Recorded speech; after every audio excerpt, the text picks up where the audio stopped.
Guys, this is Reaper from Reaper's Outdoors. A few weeks ago I was asked to do a video on all of my cutting tools that I like to use, whether I'm going into doing bushcraft type camping or if I'm just going regular backpacking.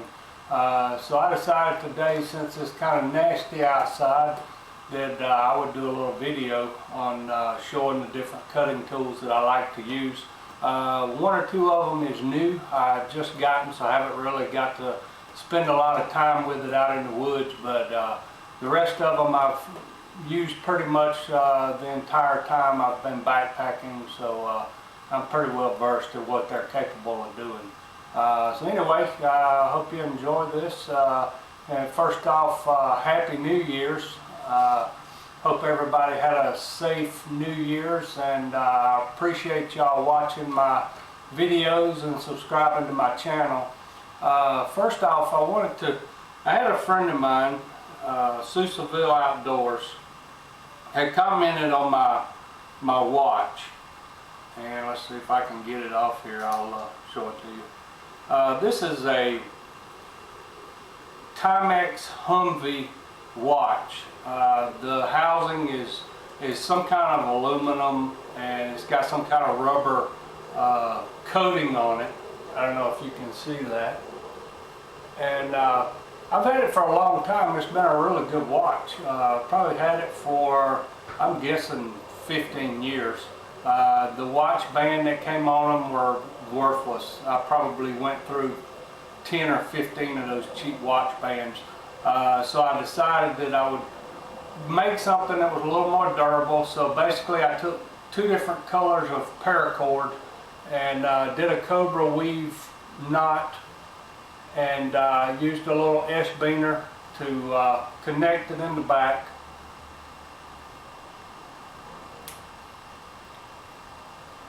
And it works pretty good. I need to redo it because it's a little bit big, but that's kind of one of those things I haven't had time to get around to. Alright, first off, no matter what kind of camping and backpacking or whatever, I always take some kind of little folding saw, because it just makes life so much easier. A friend of mine gave me this one. I used to have an old Gerber that I eventually finally wore out. So a friend of mine gave me this one, and I've used it a couple of trips, and it works real good. It cuts real fast. The teeth on the blade are long and very sharp. The only thing I don't like about it is it only cuts in one direction while you're pulling. But you know, it was free and it cuts super fast. I'll bring it up here so you can get a good look at it. And it has a little wheel here that you turn and close it up. I apologize, I didn't weigh this before I started this video, but it's just a normal Gerber saw. I'm sure you can find it online somewhere to get the weight on it, but it's pretty light. I'm guessing 5 ounces. First knife is a Dajo survival knife. And in case you're wondering, I wrote down the information on the cards because I just couldn't remember everything. The blade length on this is 3.6 inches. The overall is 7.5 inches. The weight on it is what really caught my eye. I was using a different knife, which you'll see here in a second, but I wanted something for my backpacking that was going to be lighter, but it wasn't going to be as big as what I was using. But I wanted something more than just a folder type knife. The steel on this, I'm sorry, the weight is 6 ounces, so it's really light. The stainless steel, and it's a full tang. I've chopped, cut, whittled, done pretty much anything I needed to do backpacking and it's really been a pretty good knife. It holds a good edge. It was sharp when I got it, but I had to put a better edge on it, and I haven't sharpened it in probably the last year. So it's doing pretty good. The sheath is just a nylon sheath. The little closure part I don't really like, because when you pull it out, it's gonna eventually cut it off. It comes with a little pouch in the front that you can flip over. It has a little mini fire striker, or a ferrule rod, I'm sorry, and a little bitty whistle, which I'm fixing to take out and put into a kit that I use for my bush stuff. But for a lightweight backpacking knife that I don't hardly ever have to use, it's pretty good.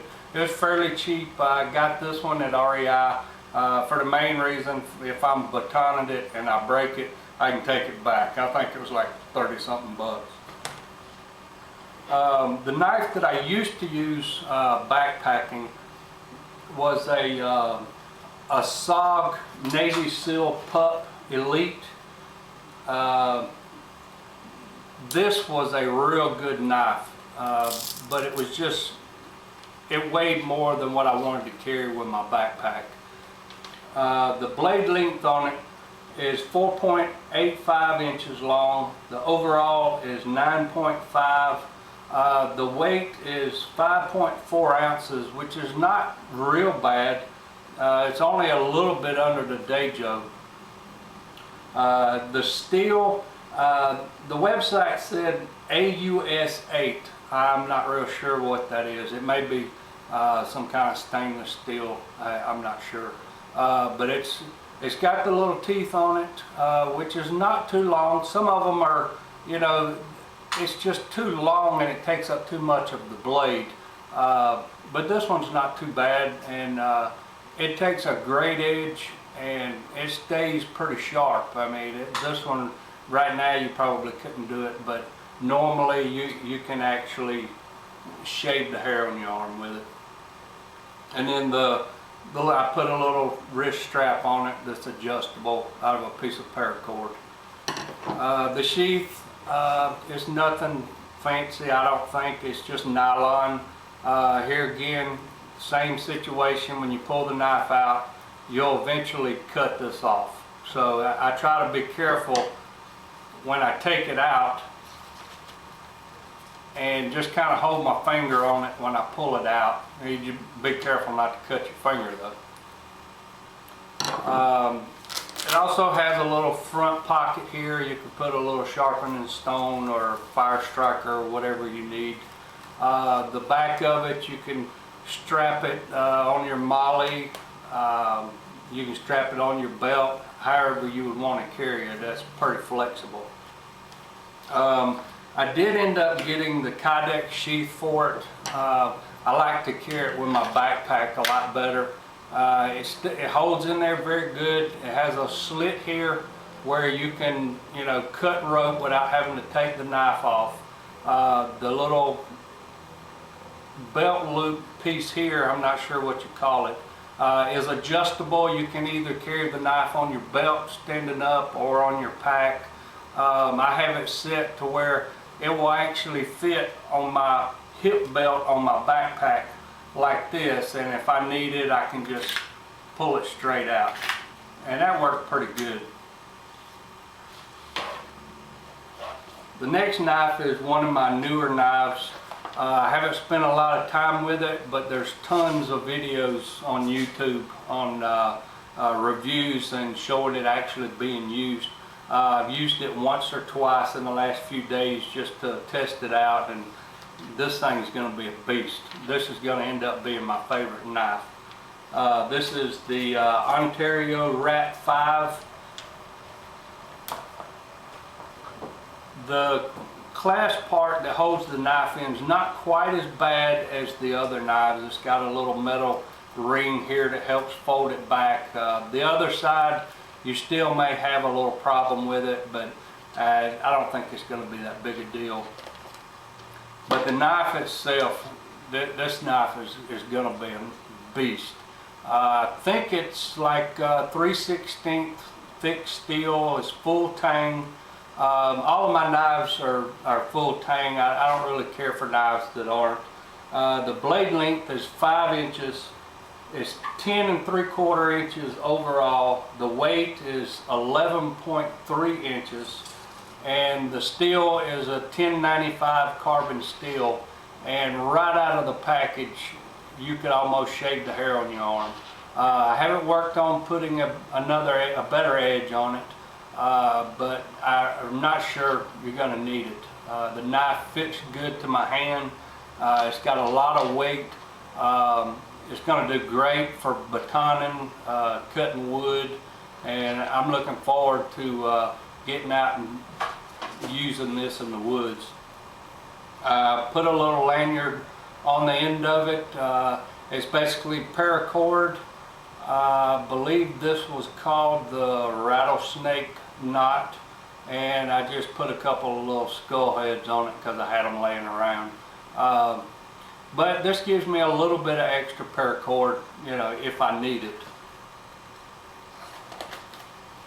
And it also has the front pouch, which right now I have a little, I don't know if it's military, but I bought it at a surplus place, a little knife sharpening stone that fits right in there.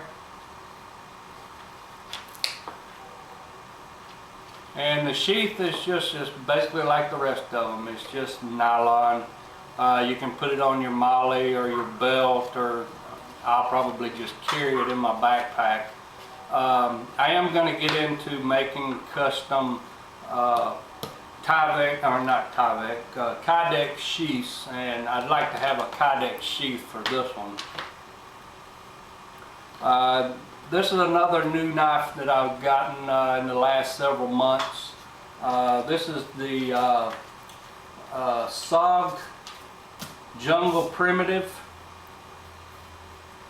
The sheath on it is a little stiffer sheath than the rest of them. The back part's a little thicker.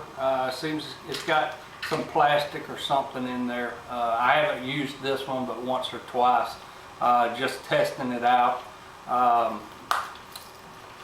The knife itself is 9.5 inches long. The overall is 15.3. The weight is 14 ounces, and for such a big knife, this knife is really kind of light. I got it mainly for using as a, if I didn't want to carry my big machete, I could use it, you know, just as a small machete. The teeth on the back of it, I haven't tried yet, but I've seen YouTube videos on it. There's a lot of demos out there with this knife, so I'm not going to go into doing that today, especially since it's raining. But they're very sharp. It also has a little groove here for using as a, you know, with your flint and steel. It's got some little ridges here you could probably use for notching. It has the teeth, which is not very long, maybe 1.5 inches. And you've got plenty of blade, and this one was very sharp coming out of the box. And again, I just put a paracord lanyard on it made with the rattlesnake knot, and again a couple more little skull heads I got off of some paste beads, I believe is what it was. But I'm a skull freak, so I put them on everything.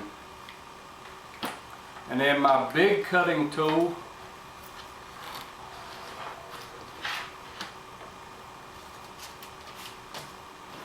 is an Ontario 18-inch SBK Sawback Machete. I looked around at several machetes, and a lot of the stuff I was seeing at the surplus stores and anywhere else, they were either way overpriced or the quality on them just wasn't what I was looking for. But I'm sure a lot of you know that Dave Canterbury uses this same machete, so I have no question of, you know, how durable it's going to be. I've used it a little bit. It doesn't look like it, but I usually keep my knives pretty clean and oiled if they need it. It's got the sawback. The blade's pretty sharp. Probably needs to have a better edge put on it.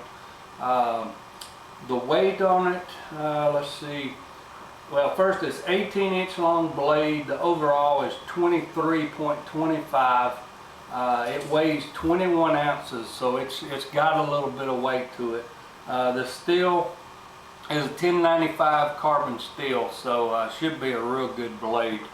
The sheath, I got the sheath at the Army surplus. It's some kind of plastic Kydex type sheath. Has the little knife sharpener on it. It had a clip on it to put on one of the military style belts, but I took it off and created a paracord shoulder, I guess you call it a shoulder harness, out of two different colors of paracord, using, let's see, what kind of knot was this? I can't remember what the knot was. I believe it's called a cobra braid. So I just created the cobra braid knots, tied it on to the end. I put a hole in the end of the sheath and tied it on this part, which also rotates. So it should work pretty good. It took me a while to get the length just right. It only took me maybe an hour to make the shoulder strap. But it's going to be pretty durable, and if I need the paracord, I think this was about 50 to 65 feet of paracord to create this, so there's plenty of extra paracord. And I created a little paracord lanyard for this one. It's a little different. Basically the way it works is you stick your thumb in here and wrap it around, and it gives you, kind of holds your hand onto the machete a little bit better. It's done with the cobra braid. I put a couple of knots on each end and a knot on the end where you put your thumb. So it works pretty good. And I'm going to have some newer type videos coming out this year. I'm going to start doing a lot more bush type stuff. A buddy of mine told me, you know how to do a lot of this stuff, so why not put it on video? So to give me something else to do. I enjoy making the videos about as much as I enjoy watching videos. I spend a lot of time watching other people's videos. My subscribers, I like to what's the word? I like to take care of my subscribers and give comments, likes, and spend time on their channels, hoping that they do the same with mine, and if you do, it is appreciated. So if you have any comments, feel free to leave them below, and get out in the woods and be safe. I appreciate it, and have a great 2012.